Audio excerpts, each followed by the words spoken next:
Hello, my name is Natsanet Gurendris, and today I will be discussing the health and environmental impacts caused by one of America's worst man-made environmental disasters, the asbestos outbreak in Libby, Montana.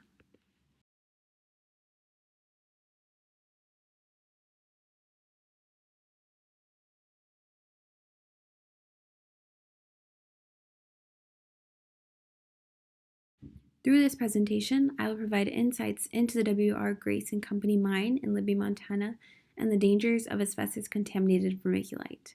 I will conduct an analysis of the asbestos outbreak and the resulting health and environmental impacts, both locally and nationally. I will also highlight the EPA response and cleanup and the prosecution of the W.R. Grace and Company mine for their role in this asbestos outbreak.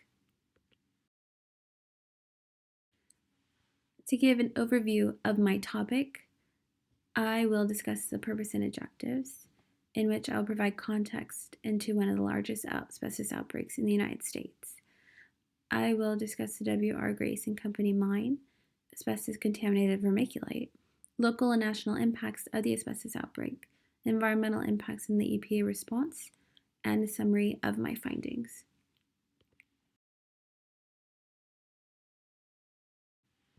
For nearly 6 decades, the people in the small town Libby, Montana were surrounded by toxic asbestos.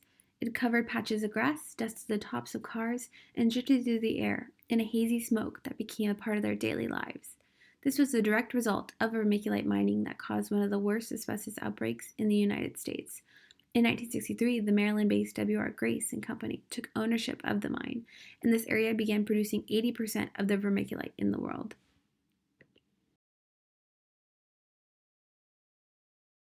Vermiculite is a naturally occurring laminar aluminum iron magnesium silicate. It expands when heated and has been employed in many applications, such as loose fill, attic insulation, and carrier for various chemicals, including herbicides and fertilizers. Vermiculite from other sources is not known to be associated with any substantial adverse health effects.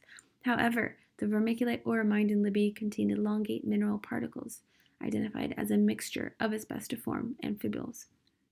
This resulted in a deadly substance.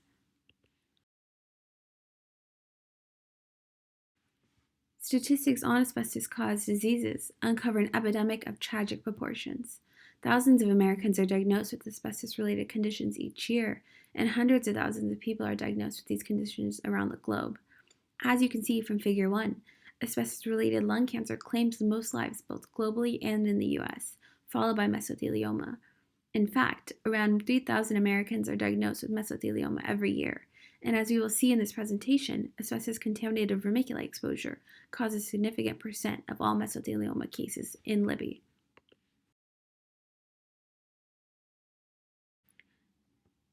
Despite the dangers of asbestos, the majority of the world's population remains at risk of exposure because government officials in their countries have refused to ban the substance.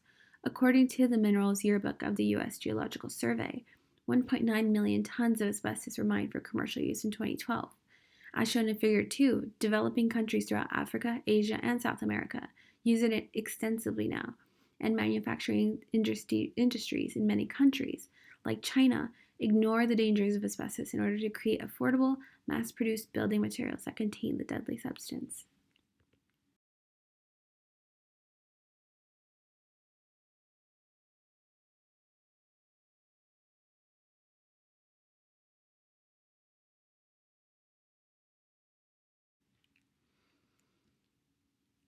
In the case of asbestos exposure in Libby, Montana, an estimated 400 Libby residents died and almost 3,000 more are currently suffering illnesses related to this exposure.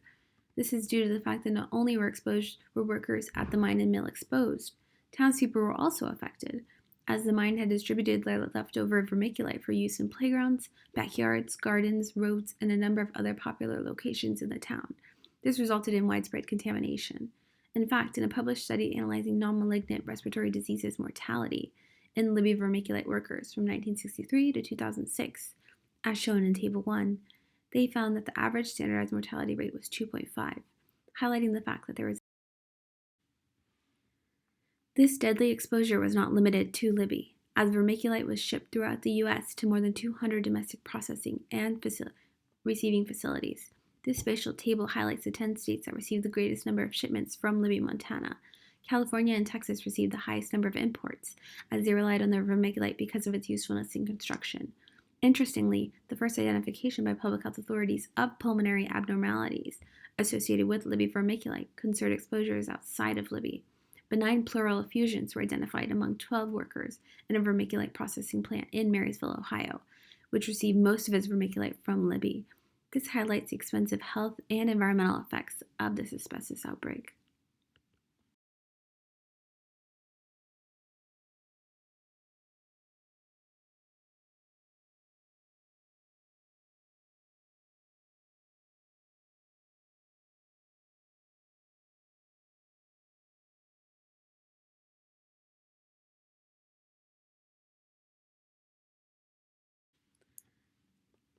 In 1999, EPA responded to citizen, local government, and media concerns regarding possible exposure to asbestos from the nearby vermiculite mine. Shockingly, the measured air concentration of asbestos in downtown Libby, when the mine was still operating, was nearly 100,000 times the concentration in the air today. This low concentration today is due in large part to the closure of the mine and EPA's removal program that conducted investigations and removed actions and placed the site on the Superfund Program National Program. Although mining activities at the Libby mine ceased in 1990, in 2005 the Department of Justice began criminal proceedings against W.R. Grace, accusing them of concealing knowledge of the negative health effects of the vermiculite mine as far back as the 1970s, as well as wire fraud and obstruction of justice. W.R. Grace and his executives were ultimately acquitted of the charges, but the corporation agreed to pay $250 million to be used for future cleanup activities as part of the bankruptcy settlement.